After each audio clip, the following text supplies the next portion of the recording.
voglio parlarti oggi della tecnica slide. La chitarra slide è questa che vedete, che non è che sia un vero e proprio strumento, è più che altro una tecnica chitarristica.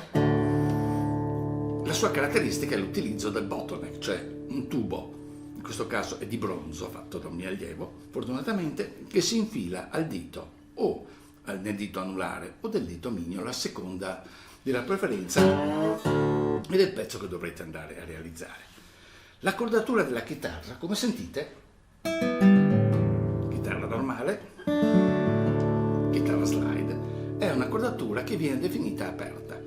Questa è una cordatura di open D e ha un accordo di Re maggiore già con le corde a vuoto. Quindi dovremo abbassare di un tono la sesta corda, la prima, la seconda e di mezzo tono la terza. Chiaramente, avendo una tensione inferiore delle corde, vi consiglio di montare, se avete un'acustica, delle corde 0,12. Nell'elettrica possono andare bene le 0,11, ma nelle 0,12 sarebbero sicuramente da preferire. Inoltre, se riuscite ad alzare un po' l'action, cioè l'altezza delle corde dalla tastiera della chitarra, sicuramente vi è più facile sviluppare questa tecnica.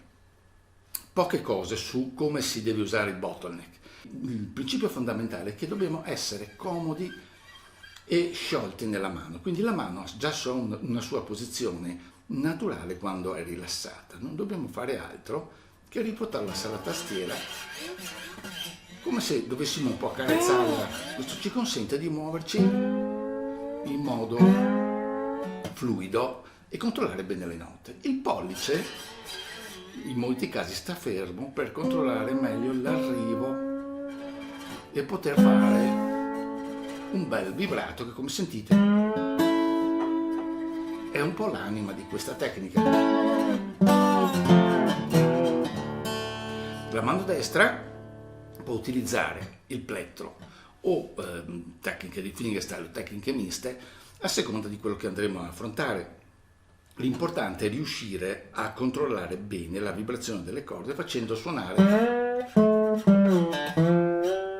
solo quella che deve suonare con lo slide, altrimenti può essere un po' sporco il suono. Altro fattore importante, dobbiamo tenere presente, specialmente nelle chitarre acustiche, che è bene stoppare con le corde dietro il bottleneck con le dita, in modo da far suonare solo questa zona delle corde, rendendo il suono più pulito, più armonioso. Nell'elettrica questo problema non c'è. In questo primo video, dove ho fatto questa premessa, che non ripeterò nei video successivi per evitarvi discorsi noiosi o ripetizioni inutili, ma andrò direttamente al sodo, vi presento un esercizio fatto in finger picking, dove utilizzerò questa forma dell'accordo maggiore. Questo è un La maggiore, questo è un Re, questo è un Mi. Quindi l'esercizio si svolgerà così.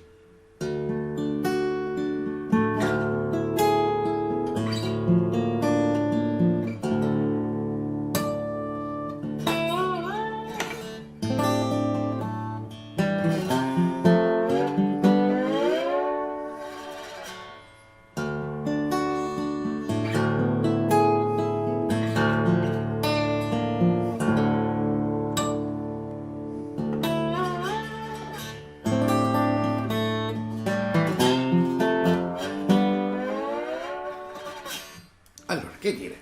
Prima di tutto è un normale finger picking, diciamo che è più un arpeggio classico come forma, piuttosto che un finger picking classico che va eseguito qui, avendo a disposizione anche i mute.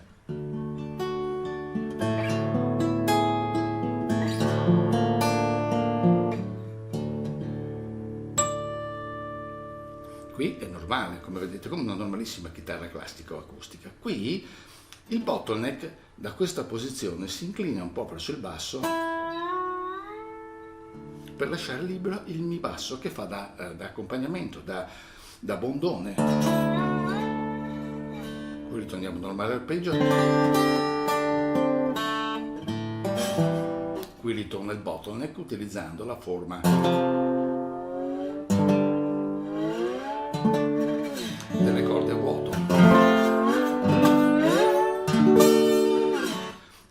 esercizio, per farlo capire meglio, ho utilizzato una grafica che secondo me funziona, dove nella parte superiore del video vedrete la tablatura e il pentagramma con una freccia che vi indica in che punto siamo. E nella parte inferiore troverete invece la chitarra suonata da me con il pezzo vero e proprio, dove potrete vedere nei dettagli come va eseguito l'esercizio.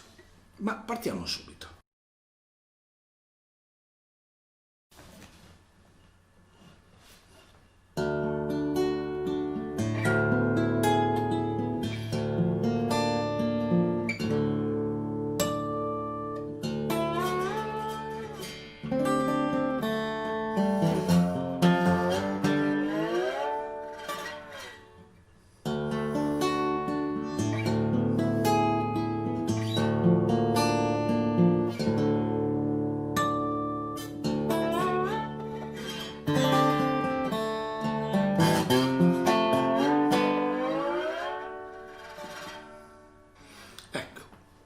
Dimenticando di dirvi dell'uso dell'armonico naturale al 12° tasto. Ecco, questo è il primo dei video che realizzerò con gli esercizi del mio metodo di chitarra slide edito da Karish. Vi ricordo che il metodo è disponibile in tutti i negozi di musica e eventualmente è ordinabile anche via web per internet. Il testo ha un CD allegato con tutti gli audio degli esercizi e anche le basi, perché ci sono molti duetti all'interno del testo. Inoltre nel CD troverete anche tutti i file Guitar Pro degli esercizi per poterli studiare con più comodità.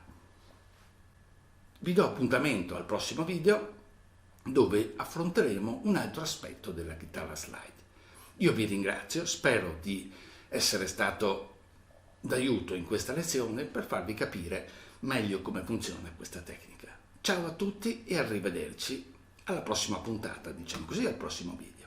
Buona giornata.